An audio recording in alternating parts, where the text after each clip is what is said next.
Como eu falei, estava falando para vocês a questão por que, né, ocorreu a proclamação da República, os fatores que contribuíram para isso. Então tem a questão religiosa, a questão militar e a questão do abolicionismo. Tá? Então todos esses fatores, depois eu vou falar para vocês mais detalhar, todos esses fatores contribuíram para a implantação da República. Uma coisa interessante de vocês sobre esse processo da República no Brasil, que é um processo que nós temos hoje, né, que é o regime republicano brasileiro. Por que muitas vezes a gente fala assim, hoje é feriado de proclamação da República?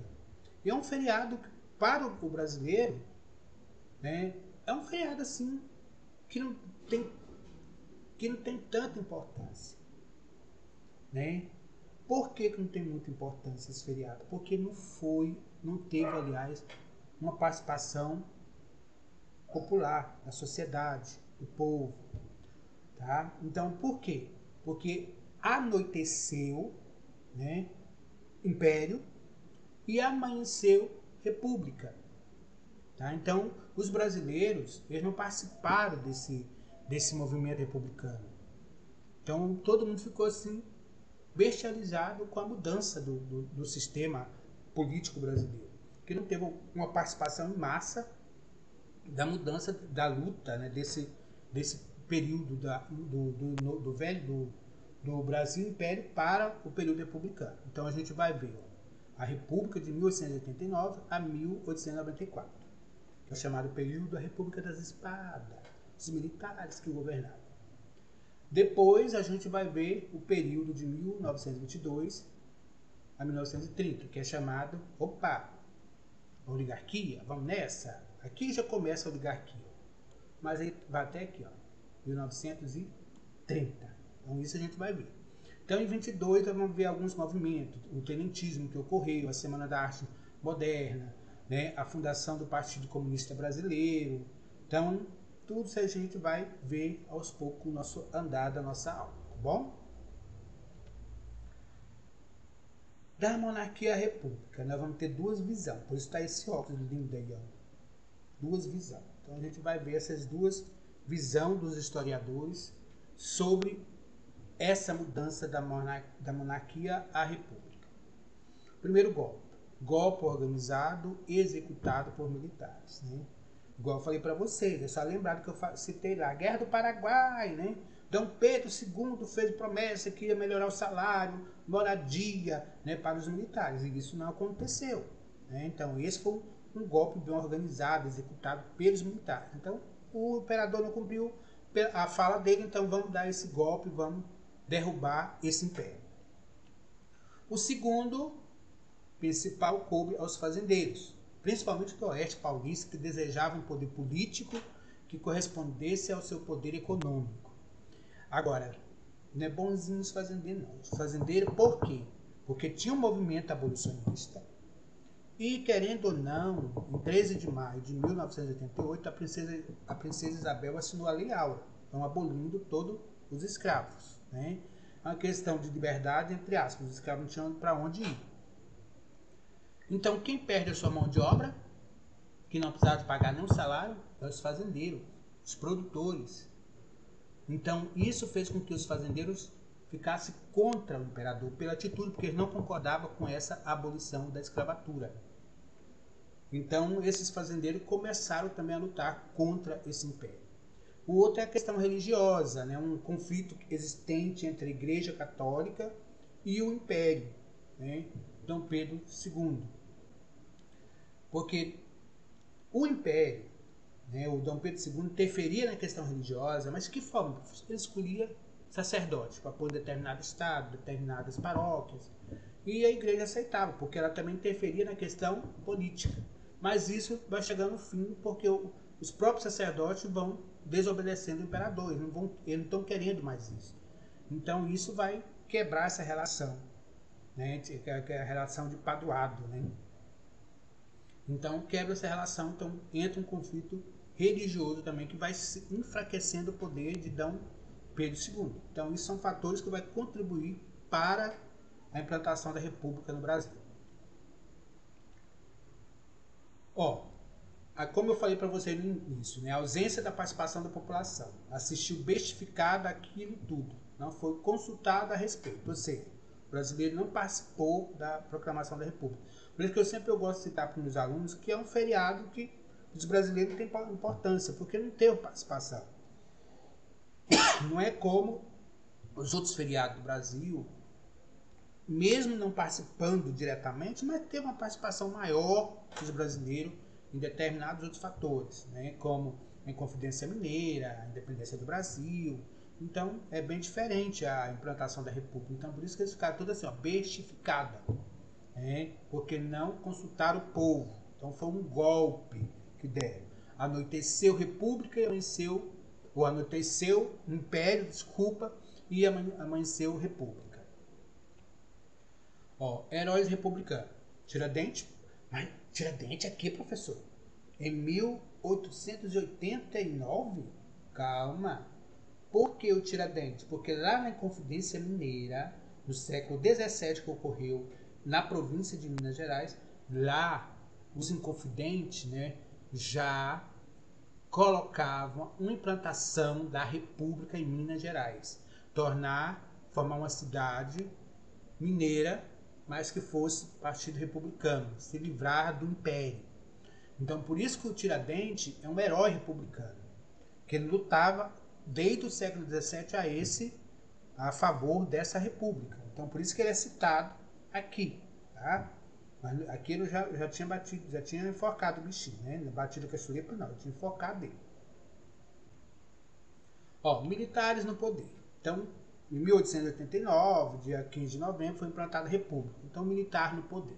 É a chamada República da Espada, né? Então, presidentes militares, nós vamos ver agora quem são esses lindos. Olha, Floriano foi o segundo e Deodoro o primeiro. Então, está aí os dois presidentes chamados, né, militares, que é a República da Espada. Ó, governo Marechal Deodoro da Fonseca. Vamos ver como foi o governo dessa criatura, né, desse militar. Vamos ver como foi o governo deles. Então, ó, o governo de Deodoro iniciou com aparência democrática, né? O que quer dizer essa aparência democrática? Convocação de uma assembleia para a elaboração da nova Constituição, porque vocês têm que entender o seguinte, ó, o Brasil tinha uma Constituição imperial, mas com a República eles tinham que elaborar uma nova lei. Como eu sempre gosto de falar, até mesmo quando o município, uma vila, torna município, ele precisa de leis orgânicas municipal, que fica na Câmara dos Vereadores, mas precisa. Então o Brasil precisaria de uma Constituição agora republicana. Então, o Deodoro, ele vê que essa ideia mais democrática, convocou a Assembleia Nacional, Constituinte, para elaborar essa Constituição. E a Constituição Republicana foi elaborada em 1891. Tá? Então, ó, em 1891 foi criado a primeira Constituição Republicana, mas aí, ó, Estados Unidos do Brasil. O que quer dizer isso? Porque eles pegaram, né, com base a Constituição Americana, né, que era um país republicano, então pegaram lá. E essa Constituição Americana foi baseada nas ideias iluministas, com a ideia da Revolução Francesa. Então houve a chamada divisão dos poderes, poder executivo, legislativo e judiciário. Sendo que esse poder executivo, esse legislativo e esse judiciário aqui, tá? Quando na época do Império, Dom Pedro II, todos esses poderes ficavam na mão de quem? Do Dom Pedro II. Então, com a Constituição Republicana, há uma divisão dos poderes.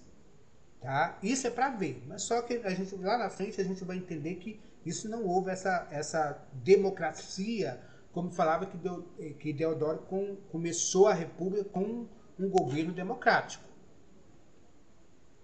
Ó, como que ficou estabelecido nessa Constituição? O voto era direto e não secreto. Para eleger o presidente da República, né? Quem votava era presidentes estaduais, ou membro do Congresso Nacional, deputados e senadores. Os deputados e senadores que o Congresso que escolhia. Então o povão ainda não votava, não escolheram o presidente. Tá? Então isso ficou estabelecido na Constituição. E o voto não era secreto, era aberto. Aí vem, olha, foi criado o federalismo, como nós temos hoje, até hoje, República Federalista do Brasil. Os estados ganharam a sua autonomia, né? O que quer dizer isso? Quando era império, o estado não tinha sua autonomia, não tinha sua constituição. A constituição era, né, era a constituição do Brasil para todo o território. Então, não tinha suas leis, desculpa. Com a implantação da república, vem os estados ganhando a sua autonomia. Então aí vai ter os governos, né, como nós temos hoje, os deputados, tudo. E dessa forma foi estabelecido na Constituição de 1891. Então houve a separação da igreja e o Estado. Nesse período ficou estabelecido que a igreja e o Estado se separavam. Então a igreja não interferia no Estado e nem o Estado na igreja.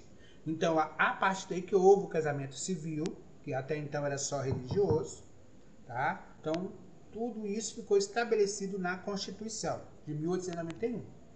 Não podia votar nessa época dessa Constituição de 1891 mulheres, né? Não votavam.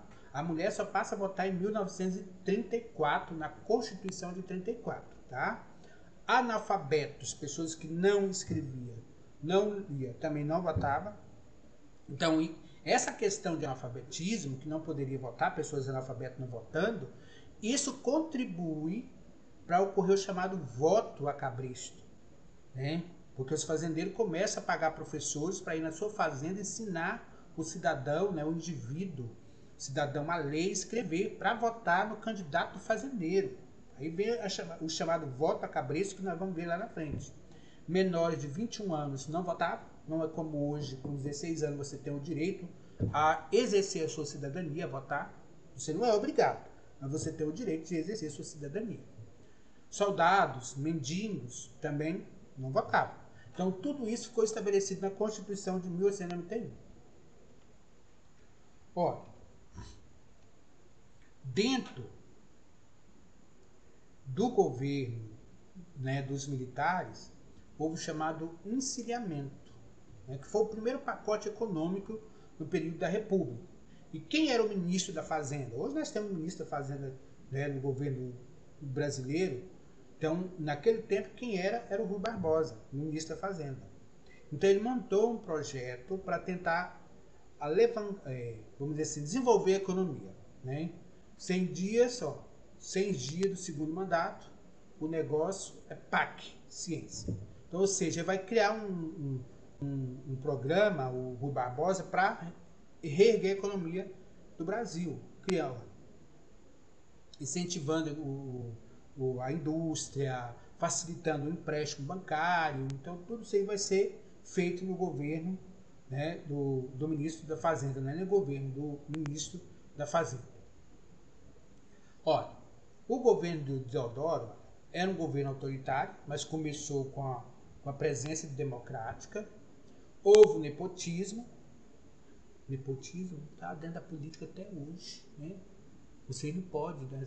Não existe. Existe, sim. É o irmão ser isso, ser governo, ser governador, ser prefeito, mas está lá, sua família trabalhando no governo. Isso é nepotismo, tá? Existe até hoje. Não aceita críticas, tá? Fecha jornais, prende opositor. Então ele era autoritário, era um governo militar. Então ele não queria nada de democracia. Então você não poderia falar mal do governo. Os jornais que publicavam estivesse falando mal do governo, era fechado. O Congresso reage limitando seus poderes, né? Deodoro reage e fecha o Congresso. Então quem manda? Só é o Deodoro, eu que mando. Não apita mais merda nenhuma que o Congresso. A Marinha e alguns generais se rebelam, né? E começa a ter aquele perigo da guerra civil no Brasil, né? Rebela contra quem, professor? Contra esse senhor, Marechal Deodoro da Fonseca. Tá? Aí vem, o Deodoro não consegue conter as revoltas contra ele e vem a chamada renúncia de Deodoro. Olha o bonitinho. Aí agora vamos falar do governo de Floriano Peixoto. A missão dele é botar ordem na casa. Vamos botar ordem nesse negócio aí. Esse é mão de ferro. Ou o governo dos trilhos, né? E conter, né? O governo trilhos e conter esse governo, essa desordem que está o Brasil.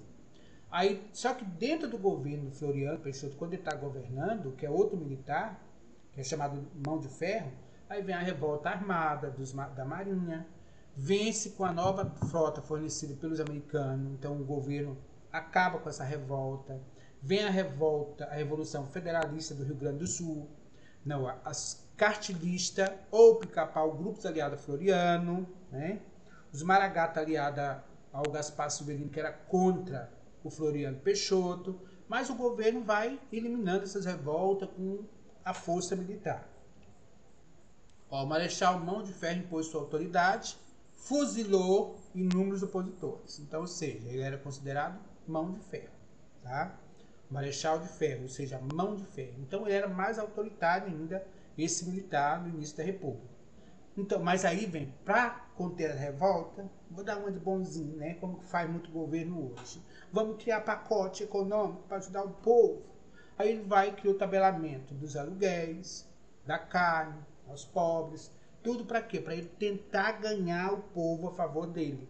Vamos tabelar o preço do aluguel e o preço da carne, né, aos pobres. Então, o quê? Para ele quer pessoas, né, para apoiar ele. Então, vamos fazer isso. É o que os governos hoje fazem, que desde o começo do governo Fernando Henrique, né, que é a questão, né, da Bolsa Família, depois vem, por mais que são projetos sociais, mas os governos hoje aproveitam desses projetos sociais para se levantar a política e não sair do poder. Tá? Então, são projetos sociais que já vêm sendo criados, ó, há muito tempo. Ó, a República Oligárquica, né? Vamos lá. O que é essa República Oligárquica? Vamos ver.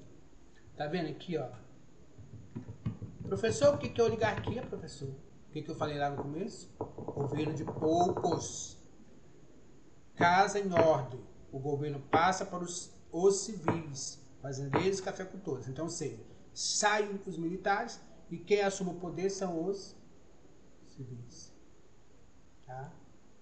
Começa a assumir o poder. Oligarquia, governo de poucos. Política, café com leite. Quem está no poder agora são os fazendeiros. Por que essa política do café com leite? Tá? De Floriano Peixoto, em 1930, apenas dois dos 11 presidentes não tinham origem política em São Paulo ou Minas Gerais. Então, ou seja, apenas 2 que não eram mineiro e nem paulista. Os outros tudo era mineiro ou paulista. Por quê? Por causa da chamada política do café com leite. Professor, essa política do café com leite? Porque foi chamado o seguinte: Minas, produtor de leite, São Paulo, produtor de café. Então eles fizeram uma política chamada política de revezamento. O que é essa política de revezamento? 4 anos governava um paulista, no outros 4 anos governava um mineiro, tá? Um acordo político. Mas a gente teve outros presidentes que não fosse isso, como já foi mostrado aqui, 2 desses 11, 2 não eram paulistas e nem mineiro, tá? E a gente vai ver isso aqui no decorrer do vídeo também. Ó, oligarca, né, chefe de uma família poderosa, então governo de pouco. Então, ou seja, família Alcide no Ceará. Isso aqui é só um exemplo. Estados maiores, várias famílias disputam o poder. Divergências resolvidas dentro do Partido Republicano ou de forma violenta. Vamos pegar hoje pela atualidade hoje, para ficar mais fácil de entender o que é essa família no poder. Eu gosto de fazer isso, mas o povo tem que entender, né, essa questão. Ó, vamos ver o nosso amigo, a família Barbalho no Pará. Observe bem quem está no poder da família Barbalho. Pai, o filho, a esposa, né, o outro filho, e assim vai. Tá? E assim são em vários estados. Funcionava na oligarquia. Era o chefe de família, mas aquele que só ele detinha o poder. A família que controlava o poder, ela governava. Então, o que fala? Os estados maiores, várias famílias disputam o poder. Divergência resolvida dentro do quê? Do partido, ou se não de forma violenta. Então, isso que é a família no poder. Tá? Nós temos um exemplo, parece que, se não me engano, no Ceará. Esqueci, agora fugiu dessa cachola aqui. quem mandava, sempre revezava o governo no Ceará, da mesma família. No outro caso, nós temos a família Sarney, no Maranhão, né, que são exemplos de grupo oligárquico, tá? Que sempre são os mesmos no poder. Eu poderia dar outros exemplos. Tá? Família do coronel Douca Medrado, né? Na Bahia, também governou muito, que era fazendeiros, que comandou o poder. Olha, aqui é só um exemplo aqui para disputando o poder. Olha. Rio Grande do Sul, ó, essa chave aqui vai mostrar, olha, Paraná, Bahia, Pernambuco. Mas quem está no poder, revezando o poder que eu falei para vocês, Minas Gerais, né? E está aqui também São Paulo. Então esses, ó, que revezavam o poder, São Paulo e Minas. 4 anos, um paulista sentava aqui nesse trono. Depois, vencesse o mandato de São Paulo, 4 anos era um mineiro. Isso que é chamada política de revezamento, a política do café com leite, tá bom? Sistema político da República Velha. Como que é o sistema político, como funcionava? Olha, vamos entender todo esse onograma aqui, como que funcionava a política. E vocês vão me falar se hoje é diferente. Pessoal, não existe isso mais. Ou existe, ó, poder oligárquicos da oligarquia agrária, dos fazendeiros. Então, governo federal apoia o político de forma financeira. O apoio do governo federal é dado de que forma? Financeira. Governo do estado, tá? Ele dá para o governo federal o quê? Voto.